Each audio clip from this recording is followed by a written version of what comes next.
Hey guys, welcome to WatchJomo.com. We're a bunch of broke college students and we're watching all the illegal movies we can this semester. Today, I'm going to be reviewing the theme of hope in the 2004 movie Children of Men.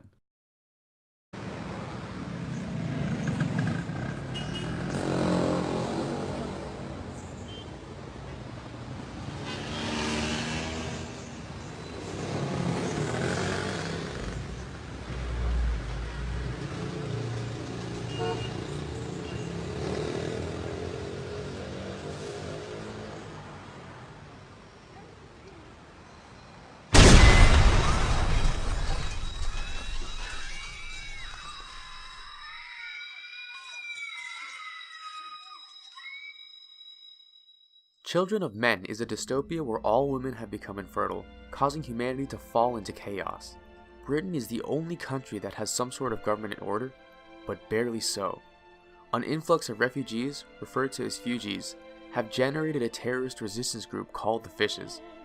The movie follows Theo, an ex-activist who has a change of heart and joins the Fishes movement upon learning that they have discovered the first pregnant woman in 18 years. She's an immigrant named Key. Theo dedicates himself to bringing Key and her baby to the Human Project, an organization working to cure infertility. The baby is a representation of hope for the world, and for a world at rock bottom, the only way is up. Humans are willing to sacrifice for hope because in this dystopic world, society has hit its lowest point, and hope is the only thing they can cling on to.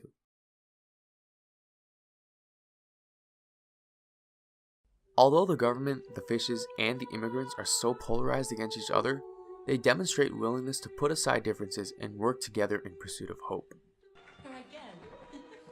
We have a boat. Stay here. In 1 hour we go. Thanks. After Key has her child, many immigrants who are unable to even communicate with Theo or Key help them because they too see the baby as hope for their future, even as they are drowned in bullets and engulfed by the uprising occurring within the camp.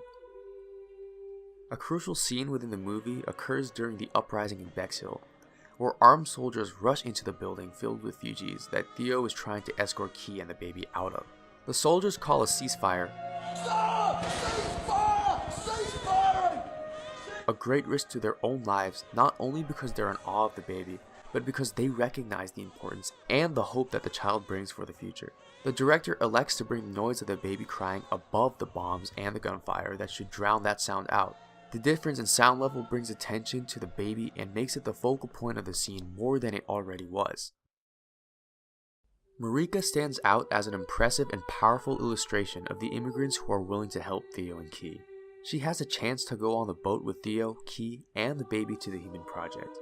However, instead of escaping to safety, she opts to stay behind and ensure that they're able to get to the sea without interference from anyone.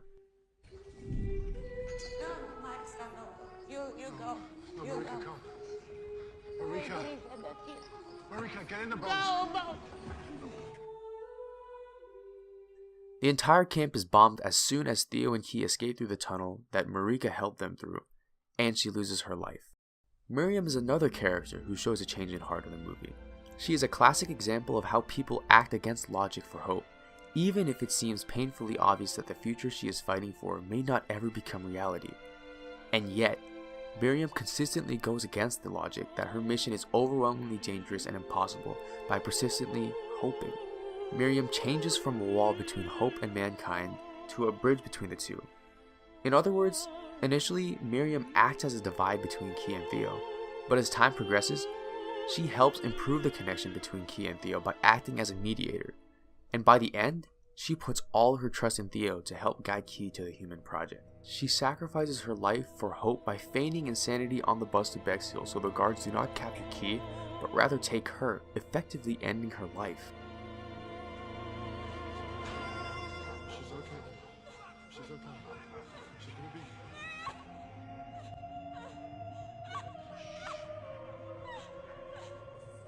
Miriam's final act is indicative of the baby Key was carrying being a symbol of hope. Hope that the baby would change the world. The only hope Miriam had left, and what she desperately wanted to cling onto. By analyzing and following the life path of an individual throughout the movie, the power of hope becomes evident.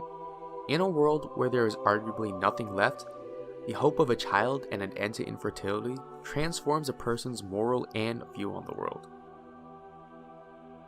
Although Theo is portrayed first as an apathetic layman, he ends up dying for the survival of the baby, showing the nurturing and transformative power of hope. In this scene, notice how the crowd is mourning the death of baby Diego, the youngest human in the world. Diego Ricardo, the youngest person on the planet, was 18 years, 4 months, 20 days, 16 hours, and 8 minutes old. Theo doesn't even think about this death. Throughout the scene, Theo's face is covered by a shadow while everyone else's faces are bathed in light. Furthermore, he is the only individual in that scene who is dressed fully in black clothes. The contrast between Theo and the other individuals in the coffee shop helped demonstrate his misery and lack of hope that the world will ever change. He undergoes a positive transformation in the events that unfold after he secures transit papers for Key. The more he comes to know about the baby and comprehend what the birth would mean for the world, the more he becomes invested in the hope that the baby will change the world. The director elects to illuminate this transformation in the closing scene, showing Theo, Key, and the child exiting the tunnel from Bexhill. Theo's face is still in the shadows, but this time it's because the light beyond him is so great. In this way, the director shows that Theo has transformed and become a part of something bigger than himself. He sacrifices a great deal to get the baby and Key to the human project, eventually dying as he finally delivers them to the boat that will transform everyone's lives.